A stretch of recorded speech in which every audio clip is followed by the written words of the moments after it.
Hello students, welcome back to our channel Shaheen maths academy. Students, आज हम start करेंगे chapter 4 financial planning का practice set 4.4। लेकिन students देखिए, 4.4 के जितने भी सम्स हैं वो भी फॉर्मूला बेस्ड हैं और 4.4 के ये वर्ड प्रॉब्लम्स जो है करने के लिए कुछ बेसिक चीज़ों को यहाँ भी आपको समझना बहुत ज़रूरी है। तो चलिए हम देखते हैं। देखिए स्टूडेंट्स, आपकी टेक्स्ट बुक में पेज नंबर 103 पर ये brokerage and tax on share trading लिखा हुआ है। चलिए हम इसको समझते हैं। स्टूडेंट्स, हमने आपको बताया है शेयर्स, और शेयर्स में ये भी बताया है कि शेयर मार्केट में शेयर्स जो है ख़रीदे जाते हैं और बेचे जाते हैं। ठीक है स्टूडेंट्स, अब जब शेयर ख़रीदे जाते हैं और शेयर जब बेचे जाते हैं तो उन पर ब्रोकरेज क्या होता है, देखिए आप। Brokerage, we directly can't go to the stock market and buy or sell shares. Only the registered members or organization, agency of the stock market can buy or sell on our behalf. These members are called share brokers. For catering the service of buying and selling of shares, they charge some amount which is called brokerage. Brokerage is paid on the market value of the share. देखिए students, क्या है ये, जैसा कि हमने आपको बताया, share market में जो है आप और हम डायरेक्ट शेयर्स नहीं बेच सकते, उसके लिए वहाँ पर रजिस्टर्ड मेंबर्स होते हैं। ये रजिस्टर्ड मेंबर्स जो होते हैं वही जो है शेयर्स को बेचते भी हैं और शेयर को जो है ख़रीदते भी हैं। ठीक है, इनके थ्रू जो है कस्टमर्स शेयर को बेचते हैं शेयर मार्केट में और शेयर को जो है सेल भी करते हैं। तो ये जो मेंबर्स हैं, ये मेंबर्स कहलाते हैं शेयर ब्रोकर्स। ये आपको याद रखना है, ये कहलाएंगे शेयर ब्रोकर्स। और अब जाहिर है, जब ये ब्रोकर्स हमको सर्विस दे रहे हैं, हमारे शेयर्स को वो मार्केट में बेच भी रहे हैं और अगर हमको शेयर्स खरीदना है तो भी वो हमको शेयर जो है दिलवाते हैं, तो इसके लिए वो जो है चार्ज करते हैं। जब हम शेयर खरीदेंगे तब भी वो चार्ज करते हैं और जब हम उनके थ्रू शेयर्स को बेचेंगे तो भी वो जो है चार्ज करते हैं। तो ये चार्ज जो वो करते हैं वो कहलाता है ब्रोकरेज। है ना स्टूडेंट्स, आपको समझ में आ गया होगा ये। और आपको याद रखना है, ये जो चार्ज करते हैं ब्रोकरेज, वो मार्केट वैल्यू पर चार्ज करते हैं। जो भी शेयर की मार्केट वैल्यू होगी उस पर वो हमसे ब्रोकरेज लेते हैं। ठीक है स्टूडेंट्स, ये हमने आपको समझा दिया। तो आप ये इन दो बातों को याद रखेंगे, what is brokerage and what is share brokers and brokerage. Okay students, चलिए अब हम आगे बढ़ते हैं। देखिए आगे पेज नंबर 103 पर ही एक एग्जाम्पल दिया हुआ है। चलिए स्टूडेंट्स, हम इस एग्जाम्पल को समझते हैं कि देखिए एग्जाम्पल में यहाँ लिखा हुआ है, suppose if the face value of the share is ₹100 and market value is ₹150, let the rate of brokerage be 0.5%. What amount should one pay for purchasing 100 such shares? And what amount should one receive after selling 100 such shares? देखिए students, इस example को आप समझिए। क्या लिखा हुआ है यहाँ पर कि एक शेयर की फेस वैल्यू आपको दी हुई है ₹100। ठीक है, आपको हमने बताया है जो शेयर सर्टिफिकेट इशू होता है, उस शेयर सर्टिफिकेट पर जो वैल्यू लिखी होती है उसको कहते हैं फेस वैल्यू। ओके स्टूडेंट्स, और मार्केट वैल्यू इज ₹150 दिया है, यानी जिस दिन आप शेयर खरीदेंगे या जिस दिन आप शेयर बेचेंगे उस दिन शेयर मार्केट में जो वैल्यू होगी वो कहलाती है मार्केट वैल्यू। तो यहाँ पर मार्केट वैल्यू दी है ₹150। ठीक है, अब देखिए जब आप शेयर खरीदेंगे तो भी जो है ब्रोकर जो है हमसे ब्रोकरेज लेगा आपसे। तो ब्रोकरेज जो यहाँ पर दिया गया है उसका रेट आपको दिया गया है 0.5%। ठीक है स्टूडेंट्स, तो आपको बताना है कि अगर हम शेयर खरीदते हैं तो हमको कितना रुपया जो है लगेगा एक शेयर का। ठीक है, देखिए सिचुएशन 1। ठीक है, सिचुएशन 1 देखिए आप। At the time of buying shares, जब आप शेयर्स को बाय करते हैं, खरीदते हैं, तो आपको प्राइस निकालनी है कि आपको कितना पे करना है। ठीक है, तो देखिए बाइंग प्राइस ऑफ 1 शेयर आपको कैसे मिलेगी वो देखिए। आप शेयर खरीद रहे हैं, आप शेयर परचेस कर रहे हैं, तो हमने आपको बताया कि उस दिन जो मार्केट वैल्यू होगी वो भी आपको पेड करना होगा और उस मार्केट वैल्यू पर आपको ब्रोकरेज भी देना होगा। यानी यहां पर फॉर्मूला समझ लीजिए क्या हो जाएगा, buying price of one share is equal to MV plus brokerage. ये आपको याद रखना है कि जब आप शेयर खरीदेंगे तो उस दिन जो मार्केट वैल्यू होगी वो भी आपको पेड करना होगा और उस मार्केट वैल्यू पर, जैसे देखिए यहां पर मार्केट वैल्यू है 150, ओके स्टूडेंट्स, और 150 पर आपको 0.5% जो है ब्रोकरेज भी देना होगा। तो आप इसका कैलकुलेशन अगर करते हैं 150 रुपीज पर 0.5% स्टूडेंट अगर आप कैलकुलेट कीजिए तो मिलता है 0.75, ओके। यानी आपको एक शेयर जब आप खरीदते हैं तो मार्केट वैल्यू 150 रुपीज भी देनी होगी और ब्रोकरेज देना होगा 0.75। यानी टोटल आपको कितना पेड करना होगा एक शेयर के लिए स्टूडेंट्स, आप दोनों को ऐड करेंगे 150 प्लस 0.75, तो देखिए लिखा हुआ है आपको buying price of one share क्या देनी होगी, ₹150.75। ओके स्टूडेंट्स, अब देखिए क्वेश्चन में आपको बोला है कि 100 शेयर्स आपको खरीदना है। If someone purchases 100 such shares, तो टोटल क्या हो जाएगा स्टूडेंट, टोटल कॉस्ट क्या हो जाएगी, देखो एक शेयर की कॉस्ट आपको मिली है 150.75, तो आप उसको 100 से मल्टीप्लाई कर देंगे तो टोटल कॉस्ट कितनी हो जाएगी इसकी, 15075। ओके स्टूडेंट्स, देखिए यहां पर 15,000 जो है वो शेयर प्राइस हो जाएगी और 75 रुपीज जो है ब्रोकरेज आपको पेड करना होगा। यानी टोटल 100 शेयर्स अगर आप खरीदते हैं तो आपको पेड करना होगा मार्केट वैल्यू के साथ ब्रोकरेज मिलाकर टोटल 15,000 रुपीज एंड 75 रुपीज आपको पेड करना होगा। ठीक है स्टूडेंट्स, ये आपके समझ में आ गया होगा कि at the time of buying share किस तरह से आपको कैलकुलेशन करना है। ठीक है स्टूडेंट्स, चलिए हम देखते हैं सिचुएशन 2। अब देखिए सिचुएशन 2 में क्या हो रहा है, सिचुएशन 2 में जो है शेयर्स को बेचा जा रहा है at the time of selling shares को जो है हम सेल कर रहे हैं। तो पहले हम देखते हैं कि एक शेयर अगर हम सेल करते हैं मार्केट में तो हमको कितना रुपया मिलेगा, हमको कितना अमाउंट हम रिसीव करेंगे। ठीक है स्टूडेंट्स, तो हमने आपको बताया कि सबसे पहले तो आप मार्केट वैल्यू देखेंगे। मार्केट वैल्यू तो देखिए यहाँ पर 150 रुपीज़ है, लेकिन जब हम शेयर्स को बेचते हैं स्टूडेंट्स तो आपको याद रखना है हमको ब्रोकरेज जो है वो पेड करना है। तो ये ब्रोकरेज क्या होगा, हमको उसको देना होगा, यानी हमको जितना भी अमाउंट मिलेगा उसमें से हम ब्रोकरेज देंगे, यानी आपको इसको क्या करना होगा, माइनस करना होगा। यहाँ पर ब्रोकरेज को आप माइनस करेंगे तो फॉर्मूला देखिए हो जाता है selling price per share is equal to market value minus brokerage को आप माइनस कर देंगे। अब यहाँ पर देखिए सेकेंड लाइन देखिए इसकी, मार्केट वैल्यू तो 150 है, उसके बाद माइनस, अब ब्रोकरेज देखिए आपको क्वेश्चन में दिया गया है 0.5%। तो स्टूडेंट्स आप यहाँ पर अपनी टेक्स्ट बुक में करेक्शन कीजिए, ये जो है 5% ऑफ 150 लिखा है वो रॉन्ग है, क्योंकि क्वेश्चन में आपको दिया गया है 0.5% और आपने देखा ऊपर हमने आपको बताया है फर्स्ट सिचुएशन में देखिए लिखा हुआ है 0.5%। तो यहाँ भी स्टूडेंट्स आप क्या लिखेंगे, 0.5% ऑफ 150। ठीक है स्टूडेंट्स, अब देखिए ये तो कैलकुलेशन इजी है, 150 माइनस आप कैलकुलेट आप कर चुके हैं, 150 पर अगर 0.5% कैलकुलेट करते हैं तो 0.75 आ रहा है ना। तो यहाँ पर 150 रुपीज में से 0.75 आप माइनस करेंगे तो सेलिंग प्राइस पर शेयर आपको मिलती है ₹149.25।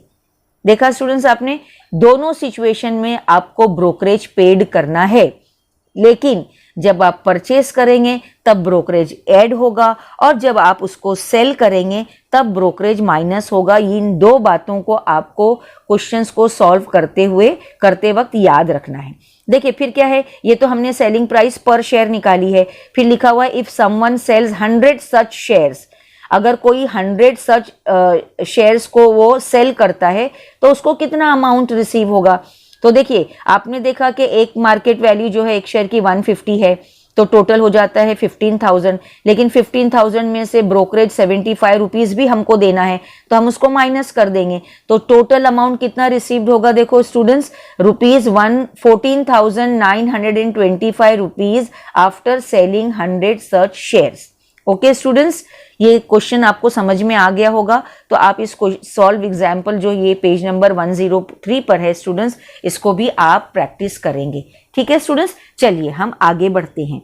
आपकी टेक्स्ट बुक में पेज नंबर 104 पर 104 निकालिए स्टूडेंट्स, पेज नंबर।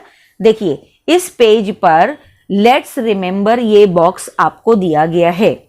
इस बॉक्स में जो दो पॉइंट्स लिखे हुए हैं, उन दो पॉइंट्स को आपको याद रखना है। क्या है, देखिए पहला पॉइंट है brokerage is always calculated on market value of shares.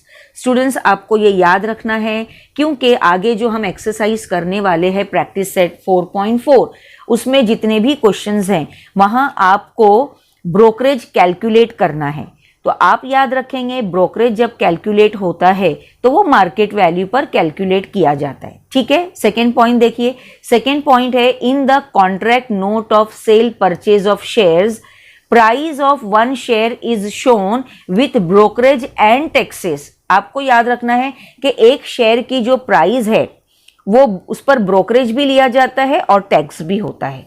ठीक है स्टूडेंट्स, चलिए आगे बढ़ते हैं। उसी पेज पर देखिए, पेज नंबर 104 पर ही फॉर मोर इंफॉर्मेशन कुछ और इंफॉर्मेशन है जो आपका जानना जरूरी है। देखिए क्या मोर इंफॉर्मेशन है। Every broker is registered and governed bye SEBI। SEBI क्या है, देखिए securities and exchange board of India, act 1992। Students ये आपको याद रखना है कि शेयर मार्केट में जो ब्रोकर्स होते हैं वो रजिस्टर्ड होते हैं, और रजिस्टर्ड किस एक्ट के तहत होते हैं, एक्ट है 1992। इसके तहत जो है ये ब्रोकर्स रजिस्टर्ड होते हैं शेयर मार्केट में। ओके स्टूडेंट्स, अब आगे बढ़ते हैं। देखिए for keeping records of shares, bonds, mutual funds one must have demat account. Record जो शेयर्स का रखा जाता है, बॉन्ड्स का, म्यूचुअल फंड का, उसके लिए जो है इस डीमेट अकाउंट का होना जरूरी है। डीमेट अकाउंट क्या है, डीमैटेरियलाइज्ड अकाउंट। ये क्या होता है, देखिए for sale and purchase of shares of trading account is must. Shares को बेचने के लिए और खरीदने के लिए स्टूडेंट्स इस ट्रेडिंग अकाउंट का होना बहुत जरूरी है। These accounts can be opened with banks और शेयर ब्रोकर्स। इस अकाउंट को जो है बैंक में भी ओपन किया जाता है और शेयर ब्रोकर्स के जरिए भी ओपन किया जाता है। Okay students, they are known as DP। DP means depository participants. These DPs are under the control of two main depositories, namely NSDL and CDSL. Demat account is same as bank saving account, where shares bought are credited and shares sold are debited just like bank passbook। देखिए students, यहाँ पर जो आपको बताया गया है कि demat account का होना जरूरी है बैंक में, और ये किस तरह से काम करता है, जब आप शेयर्स को परचेज करेंगे तो क्या होगा, यहाँ पर आर क्रेडिटेड होगा, और जब आप शेयर्स को सोल्ड करेंगे तो यहाँ पर डेबिट होगा। जिस तरह हमारी बैंक की पासबुक में काम होता है उसी तरीके से यहाँ भी होगा। The statement of holding is given to the account holder with nominal charges when requested। और इसका स्टेटमेंट जो है, जो अकाउंट होल्डर है उसको दिया जाता है, लेकिन उस पर कुछ नॉमिनल चार्जेस भी लिए जाते हैं। अगर आप रिक्वेस्ट करेंगे कि हमको स्टेटमेंट चाहिए तो वो स्टेटमेंट जो है अकाउंट होल्डर को दिया जाता है। The shares held in demat account are in electronic form. ये जो शेयर्स जो होते हैं डीमेट अकाउंट में, ये इलेक्ट्रॉनिक फॉर्म में होते हैं। Saving account is to be linked with these two account so that the money can be transferred as and when required. और ये जो है सेविंग अकाउंट जो है ये लिंक्ड होता है, और जब भी हमको मनी जो है ट्रांसफर्ड होता है, या जब भी मनी अगर ट्रांसफ़र हम करते हैं दोनों अकाउंट में, तो वो पता चल जाता है। In the same way money gets credited when shares are sold. और इसी तरह से जब हम शेयर्स को जब हम सोल्ड करते हैं तो मनी उसमें जो है डायरेक्ट अकाउंट में क्रेडिट हो जाती है। For opening these accounts share broker और बैंक रिप्रेजेंटेटिव्स गिव्स गाइडेंस। और देखिए, अगर आपको कोई प्रॉब्लम है, हमको अगर अकाउंट खोलना है और हमको अगर गाइडेंस चाहिए, तो शेयर ब्रोकर या जो बैंक के रिप्रेजेंटेटिव होते हैं वो हमको गाइड करते हैं। ठीक है स्टूडेंट्स। देखिए स्टूडेंट्स, इस मोर इन्फॉर्मेशन के बाद इसी पेज 104 पर आपको दिया गया है GST on brokerage services. Students, आपने अब तक देखा, हमने आपको बताया कि शेयर मार्केट में जो है शेयर्स बेचे जाते हैं, शेयर खरीदे जाते हैं, लेकिन हम और आप डायरेक्ट जो है शेयर्स ना खरीद सकते हैं ना बेच सकते हैं। ये जो है करते हैं शेयर ब्रोकर्स।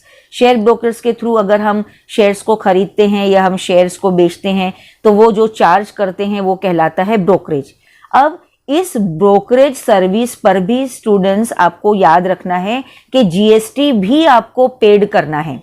आप ब्रोकर को ब्रोकरेज तो देंगे ही, लेकिन जितना आप ब्रोकर को ब्रोकरेज देंगे उस पर जो है गुड्स एंड सर्विस टैक्स भी आपको पेड करना होगा, जो इस पैराग्राफ में आपको बताया गया है। चलिए देखते हैं क्या है। Share brokers provide services for purchase and sale of shares for their clients. These services are charged under GST. Rate of GST is 18% on brokerage. You can find the SAC for brokerage services. Note, for the safety of the investors, there are other nominal charges besides GST on brokerage. These are Security Transaction Tax, STI, SEBI charge, stamp duty, etc. Here we will only consider GST on brokerage. Students, इस paragraph में आपको सिर्फ ये याद रखना है कि जो भी ब्रोकरेज आप पेड करेंगे उस ब्रोकरेज पर आपको जीएसटी भी पेड करना होगा, और जीएसटी का रेट जो है वो होता है 18%। ये आपको याद रखना है। ठीक है स्टूडेंट्स। चलिए अब हम आगे बढ़ते हैं पेज नंबर 107 पर। ये सब देखिए स्टूडेंट्स, मोर इन्फॉर्मेशन है आपके लिए। ये जो चैप्टर है फाइनेंशियल प्लानिंग का, हमने आपको बताया था कि ये फर्स्ट टाइम जो है 10th स्टैंडर्ड के मैथ्स 1 में इंक्लूड किया गया है, और ये जो है डे टू डे लाइफ में इसका बहुत यूज़ है। आप अपने घर में अपने पेरेंट्स को पूछ सकते हैं कि म्यूचुअल फंड है या जो शेयर्स मार्केट है उसमें किस तरह से काम होता है, हमने भी आपको बताया है, लेकिन कुछ और मोर इन्फॉर्मेशन है जो आपको देखना है। तो पेज नंबर 107 पर देखिए स्टूडेंट्स, म्यूचुअल फंड दिया हुआ है। ये क्या है इसको भी हम समझते हैं। In mutual fund many investors with common objectives give their money to the professional experts. They not only invest in one type of shares but also invest in various other schemes. As a result, investment is diversified, which reduces risk factor, and total dividend or profit is divided equally among the investors. How to invest in mutual fund? What is the rate of return? What is the locking period? What are the different types of investment schemes? All these questions could be answered by a financial advisor or financial planner. देखिए students, हम आपको समझाते हैं यहाँ पर ये mutual fund actually क्या है। स्टूडेंट्स देखिए, आपने शेयर्स पढ़ा, शेयर में आपने देखा कि शेयर मार्केट में शेयर्स बेचे जाते हैं और शेयर्स जो है ख़रीदे भी जाते हैं, लेकिन क्या होता है वहाँ पर शेयर्स को ख़रीदना और शेयर्स को बेचना, इसमें क्या है, अगर रिस्क होता है, जब मार्केट वैल्यू जो है कम हो जाती है तो उसकी जो प्राइस जो है, जो आपको डिविडेंड मिलने वाला है, वो भी जो है स्टूडेंट्स क्या होता है, कम हो जाता है। तो बड़े बड़े इन्वेस्टर्स जो हैं वो क्या करते हैं, रिस्क फैक्टर जो होता है खरीदने और बेचने में, या किस कंपनी का जो है कौन सी कंपनी में पैसा लगाना बेटर है, किसका परफॉर्मेंस अच्छा है, ये जो है बड़े बड़े जो इन्वेस्टर्स हैं वो ये जानने के लिए जो है प्रोफेशनल एक्सपर्ट से वो जो है कांटेक्ट करते हैं। तो ये जो प्रोफेशनल एक्सपर्ट्स जो होते हैं वो गाइड करते हैं, है ना, इन्वेस्टर्स को। कि पैसा कहाँ लगाना है, शेयर्स जो है, तो वो क्या करते हैं, प्रोफेशनल एक्सपर्ट्स जो होते हैं, they not only invest in one type of share, वो एक ही शेयर्स की जो टाइप है उसमें वो पैसा नहीं लगाते हैं, बल्कि वो इन्वेस्टर का पैसा जो है दूसरी स्कीम में भी इन्वेस्ट करते हैं। तो उसका रिजल्ट क्या होता है, रिड्यूस जो है, it reduces the risk factor कम हो जाता है, और जो भी टोटल डिविडेंड और प्रॉफिट होता है, अगर समझिए डिविडेंड जो है अच्छा है, प्रॉफिट अच्छा मिल रहा है, तो वो क्या हो जाता है, divided equally among the investors, equally वो डिवाइड हो जाता है ना। तो इसके लिए जो है स्टूडेंट्स, म्यूचुअल फंड में जो है इन्वेस्ट करना जो है वो ज़्यादा बेटर होता है, लेकिन इसके लॉकिंग पीरियड भी होते हैं और different types of investment schemes भी होती है, जिसमें हमको ये प्रोफेशनल एक्सपर्ट्स जो है गाइड करते हैं। ठीक है स्टूडेंट्स, देखिए फिर पेज नंबर 108 पर म्यूचुअल फंड के बाद दिया हुआ है सिस्टमेटिक इन्वेस्टमेंट प्लान। देखिए स्टूडेंट्स, अब ये क्या है हम समझते हैं। आपने देखा म्यूचुअल फंड जो है एक अच्छा इन्वेस्टर के लिए एक अच्छा इन्वेस्टमेंट होता है म्यूचुअल फंड में, जहां पर रिस्क फैक्टर जो कम होता है। अब देखिए सिस्टमेटिक इन्वेस्ट प्लान में अगर इन्वेस्टर जो है अपना अमाउंट लगाते हैं तो क्या होता है वो हम देखते हैं। चलिए, suppose one does not want to invest a big amount at once, then one could invest small amounts at regular time intervals. For example, rupees 500 per month could be invested in mutual fund. देखिए student, ये क्या है, हमने आपको बताया कि अगर कोई पर्सन है जिसको जो है एक साथ पूरा पैसा अपना इन्वेस्ट नहीं करना है, तो वो क्या कर सकता है, एक स्मॉल अमाउंट भी जो है वो इन्वेस्ट कर सकता है। जैसे 500 रुपीज़ पर मंथ भी वो इन्वेस्ट कर सकता है मंथली, ओके, म्यूचुअल फंड में। Investment could be done monthly और क्वार्टरली। ये इन्वेस्टमेंट जो है रुपीज़ 500 वो मंथली भी कर सकता है और क्वार्टरली यानी after 3 months. Okay students, this way of investment is called SIP। इसको कहते हैं SIP, सिस्टमेटिक इन्वेस्टमेंट प्लान। यानी आप अगर फर्स्ट मंथ में 500 रुपीज़ पर मंथ आप देते हैं, तो इसी तरीके से आप सेकेंड मंथ में, थर्ड मंथ में, ये जो है मंथ वाइज होता है, इसलिए ये कहलाता है systematic investment plan. Systematic investment plan develops discipline of savings. Okay, SIP is a good option which in long term can achieve one's financial goals. अगर हमको अच्छा गोल चाहिए, है ना, हम अपना रुपया जो है इन्वेस्ट कर रहे हैं और हमको अच्छा जो है प्रॉफिट होना चाहिए, तो उसके लिए जो है SIP is a good option है। एक ये बहुत ही अच्छा ऑप्शन है ये। Investment in mutual funds through SIP for a long term is beneficial. अगर आप म्यूचुअल फंड में थ्रू SIP इन्वेस्ट करते हैं लॉन्ग टर्म के लिए, तो ये बहुत फायदेमंद होता है। It protects investor from market fluctuation. सबसे जो इम्पॉर्टेंट चीज़ ये है यहाँ पर स्टूडेंट, कि वो प्रोटेक्ट करता है इन्वेस्टर को from market fluctuations. Share market में आपने देखा है कि डेली जो है मार्केट वैल्यू जो है फ्लक्चुएट होती रहती है, और मार्केट वैल्यू अगर फ्लक्चुएट होती है तो डिविडेंड का अमाउंट भी फ्लक्चुएट होता है, प्रॉफिट भी आपका फ्लक्चुएट होता है। तो लेकिन यहाँ पर SIP के थ्रू जो है बहुत फ़ायदा होता है हमको। शेयर मार्केट में अगर हम SIP के थ्रू अगर हम अपना रुपया इन्वेस्ट करते हैं तो it is good for you. Okay, one should invest in mutual fund for minimum of 3 to 5 years to get better returns, and it is best if investment is for 10 to 15 years. अगर आप SIP के through mutual fund में invest करते हैं students, तो minimum जो है 3 to 5 years होता है इसके लिए, टू गेट बेटर रिटर्न। अगर आपको बेटर रिटर्न चाहिए, अच्छा फ़ायदा आपको चाहिए, बेनिफिशियल होना चाहिए आपके लिए इन्वेस्टमेंट, तो कम से कम 3 to 5 years जो है आपको अमाउंट इन्वेस्ट करना चाहिए। और अगर और ज़्यादा अच्छा आपको इन्वेस्टमेंट चाहिए तो कम से कम 10 to 15 years का आपका इन्वेस्टमेंट होना चाहिए। ठीक है स्टूडेंट, अब हम देखिए, हमने आपको समझा दिया यहाँ पर शेयर ब्रोकर्स, और फिर उसके बाद GST ऑन ब्रोकरेज, फिर आपने देखा म्यूचुअल फंड के बाद आपने देखा सिस्टमेटिक इन्वेस्टमेंट प्लान आपने देखा। स्टूडेंट्स, इसी सब पर बेस जो है हमारी एक्सरसाइज है प्रैक्टिस सेट 4.4। तो चलिए हम देखते हैं प्रैक्टिस सेट 4.4। चलिए स्टूडेंट्स करते हैं प्रैक्टिस सेट 4.4 का क्वेश्चन नंबर 1। क्वेश्चन नंबर 1 है market value of a share is ₹200 if the brokerage rate is 0.3% then find the purchase value of the share. देखिए स्टूडेंट्स, क्वेश्चन जो है इसमें आपको मार्केट वैल्यू दी हुई है ₹200 और ₹200 पर ब्रोकर जब हम अपना शेयर खरीदेंगे तो ब्रोकर जो है वो ब्रोकरेज लेता है और ब्रोकरेज का रेट आपको क्वेश्चन में दिया हुआ है 0.3%। ठीक है स्टूडेंट्स, तो आपको बताना है यहाँ पर कि एक शेयर की परचेज वैल्यू क्या है।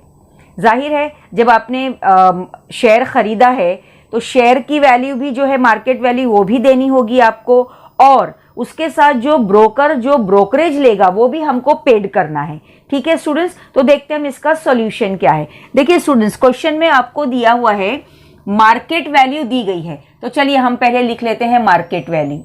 यहां पर मार्केट वैल्यू हमको दी गई है ₹200।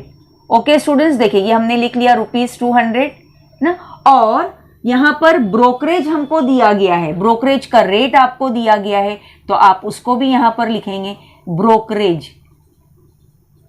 देखिए ब्रोकरेज का रेट आपको दिया गया है यहां पर 0.3%। ठीक है स्टूडेंट्स, ये हमने गिवन लिख लिया, हमको ये मार्केट वैल्यू और ब्रोकरेज 0.3% दिया है।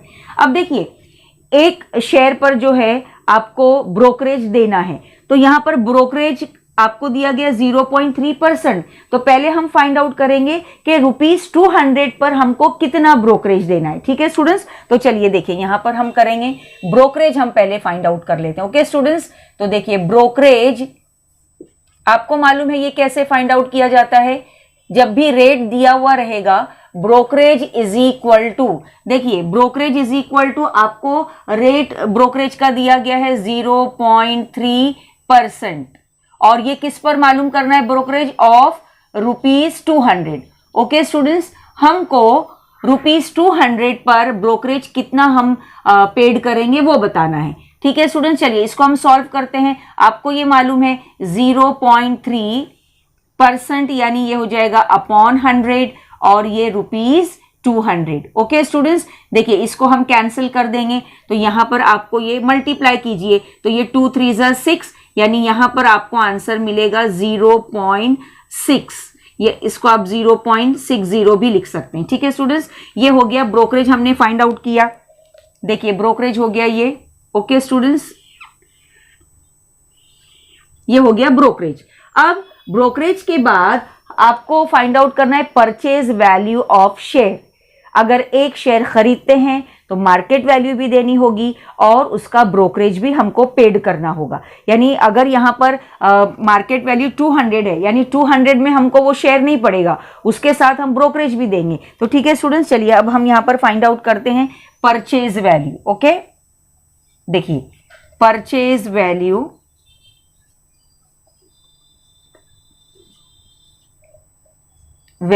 Of a share. Okay, purchase value of a share. देखिए स्टूडेंट्स, ये हमने आपको एग्जाम्पल में समझा दिया है कि परचेज वैल्यू जब फाइंड आउट करते हैं तो मार्केट वैल्यू में ब्रोकरेज जो है वो प्लस होता है। तो फॉर्मूला आपने देखा है, purchase value of a share is equal to क्या हो जाएगा, देखिए market value plus brokerage. Okay students, market value plus brokerage. ठीक है, हम इसको सॉल्व करते हैं। देखिए मार्केट वैल्यू है 200 प्लस ब्रोकरेज आपने निकाला है 0.60। ओके स्टूडेंट्स, देखिए चलिए ये दोनों को हम ऐड करते हैं तो ये हो जाएगा रुपीज, ये 200 है और 60 पैसे। ओके स्टूडेंट्स, ये हो गया ₹260। देखिए ये हमने फाइंड आउट किया purchase value of a share.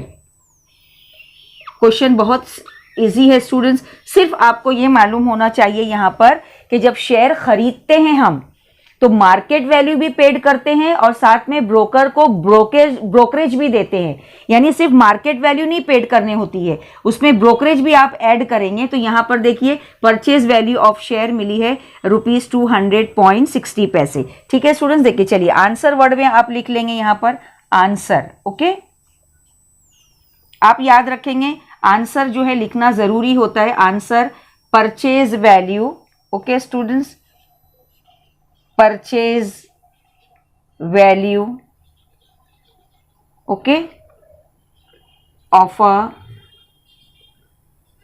Share is कितनी मिली देखिए स्टूडेंट्स आपको ₹200.60। देखिए स्टूडेंट्स ये 2 मार्क्स के लिए क्वेश्चंस आपको पूछे जाते हैं, इजी है। सिर्फ इतना ही आपको याद रखना है कि purchase value of a share, जब हम शेयर खरीदते हैं तो मार्केट वैल्यू के साथ आपको ब्रोकरेज भी पेड करना है। ब्रोकरेज उसमें ऐड होकर purchase value of a share find out होगा। ठीक है स्टूडेंट्स, चलिए स्टूडेंट्स अब करते हैं क्वेश्चन नंबर 2। क्वेश्चन नंबर 2 है अ share is sold for the market value of ₹1000। Brokerage is paid at the rate of 0.1%.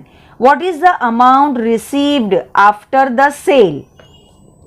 देखिए स्टूडेंट्स इस क्वेश्चन में आपको मार्केट वैल्यू दी हुई है ₹1000, ब्रोकरेज रेट भी आपको दिया गया है और आपको फाइंड आउट करना है selling price of a share, कि जब आप ये ये शेयर को सेल करते हैं तो जब इसको सेल करेंगे तो उस वक्त भी आपको याद रखना है कि ब्रोकर के थ्रू जब आप इसको सेल करेंगे तो ब्रोकर अपना ब्रोकरेज लेगा। यानी अगर मार्केट वैल्यू 1000 है तो पूरी आपको 1000 नहीं मिलेगी, वो उसमें से ब्रोकर जो है अपना ब्रोकरेज भी लेगा, यानी ये वैल्यू जो है और कम हो जाएगी। ठीक है स्टूडेंट्स, चलिए हम देखते हैं इसका सॉल्यूशन क्या है। चलिए देखिए यहाँ पर इसके सॉल्यूशन में पहले हम लिख लेंगे कि इसकी मार्केट वैल्यू जो आपको क्वेश्चन में दी हुई है, देखिए मार्केट वैल्यू आपको दी हुई है ₹1000। एक शेयर की मार्केट वैल्यू जो है वो ₹1000 है और स्टूडेंट्स आपको यहाँ पर ब्रोकरेज का रेट भी दिया गया है, वो भी हम यहाँ पर लिख लेते हैं। Brokerage is equal to 0.1%। ठीक है स्टूडेंट्स, ये हमने लिख लिया। अब देखिए यहाँ पर स्टूडेंट्स पहले जो है हम ये ब्रोकरेज का रेट है तो पहले हम फाइंड आउट करेंगे कि हमको ब्रोकर को जब हम सेल करेंगे शेयर को तो उसको हमको कितना ब्रोकरेज देना होगा। ठीक है स्टूडेंट्स, तो चलिए हम यहाँ पर पहले फाइंड आउट कर लेते हैं ब्रोकरेज। ओके, अच्छा ये आपको पता है, अभी हमने फर्स्ट क्वेश्चन में भी आपको बताया कि ब्रोकरेज जब हमको फाइंड आउट करना है तो हम कैसे फाइंड आउट करेंगे इसको। देखिए 0.1% और ये 0.1% जो है ब्रोकर ₹1000 पर ले रहा है, तो आप यहां लिखेंगे 0.1% ऑफ ₹1000 पर वो कितना ब्रोकरेज लेगा वो हम यहां पर देखिए फाइंड आउट करते हैं। ये भी आपको मालूम है, देखिए 0.1% mean 0.1 upon 100। Okay students, into rupees कितने हैं, ये 1000 है। देखिए ये 20 से ये 20 कैंसिल हो गया स्टूडेंट्स, तो इसको जब आप देखिए सॉल्व करेंगे यानी दोनों को आप मल्टीप्लाई कीजिए तो ये तो 1 1 1 हो गया, यानी ये ₹1 आपको इसका आंसर मिलता है, ₹1 है ना। ठीक है स्टूडेंट्स, अब देखिए यहां पर ये हमने फाइंड आउट कर लिया ब्रोकरेज। ओके, ये हो गया ब्रोकरेज जो ₹1000 पर हमने यहां पर निकाला है। ओके स्टूडेंट्स, अब देखिए स्टूडेंट्स यहां पर जो है यहां पर ब्रोकरेज हो गया। अब ब्रोकरेज के बाद जो है आपको फाइंड आउट करना है कि जब हम इस शेयर को सेल करेंगे तो हमको जो है कितना अमाउंट रिसीव्ड होगा। ₹1000 उसकी मार्केट वैल्यू है, लेकिन ब्रोकरेज जो है यहां पर आपको याद रखना है कि यहां पर ब्रोकरेज माइनस होगा। ओके स्टूडेंट्स, यानी हमको जो भी प्राइस मिलने वाली है उसमें से हम ब्रोकरेज भी देंगे तो वो उसमें से माइनस हो जाएगा। ठीक है स्टूडेंट्स, तो चलिए हम यहां पर देखिए ब्रोकरेज के बाद आप लिखेंगे selling price of a share. Okay students, यहां पर हम लिख लेते हैं सेलिंग, आपको फाइंड आउट करना है ना शेयर की सेलिंग प्राइस, तो सेलिंग प्राइस, देखिए selling price of a share.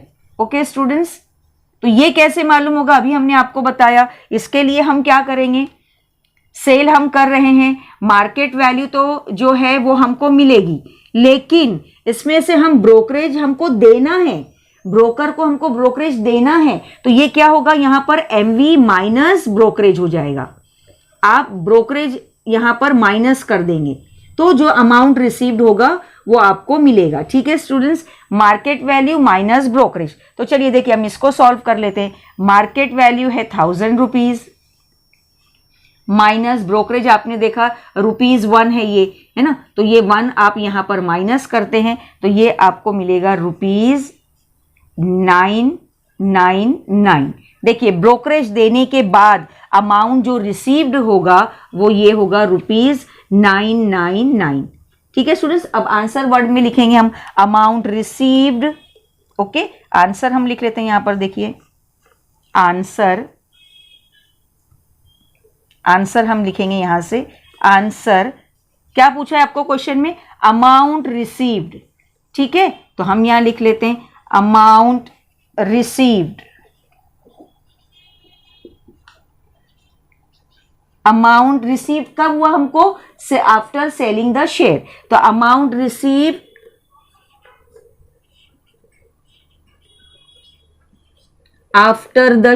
After sell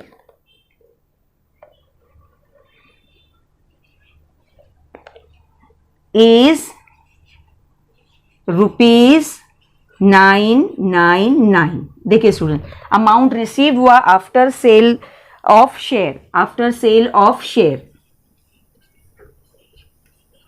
share को जब हम सेल करेंगे तो हमको अमाउंट मिलेगा ₹999। तो स्टूडेंट्स आप याद रखेंगे, क्वेश्चन में दोनों ही क्वेश्चन बहुत इजी थे, लेकिन दोनों क्वेश्चन में आपको ये समझना है कि कहां पर आपको ब्रोकरेज ऐड करना है और कहां पर ब्रोकरेज आपको माइनस करना है। हमने दोनों ही जो है फॉर्मूले आपको क्वेश्चन नंबर 1 और क्वेश्चन नंबर 2 में बताए। आप याद रखेंगे जब सेल करते हैं शेयर को तो मार्केट वैल्यू में से माइनस करना है आपको ब्रोकरेज को, और जब आप परचेस करेंगे तब आप मार्केट वैल्यू में ब्रोकरेज को ऐड करेंगे। ठीक है स्टूडेंट्स, आपको हमारा आज का ये वीडियो अगर पसंद आया है तो आप इसे लाइक कीजिए, शेयर कीजिए और सब्सक्राइब करना ना भूलिए। देखते रहिए Shaheen maths academy. Thank you for watching.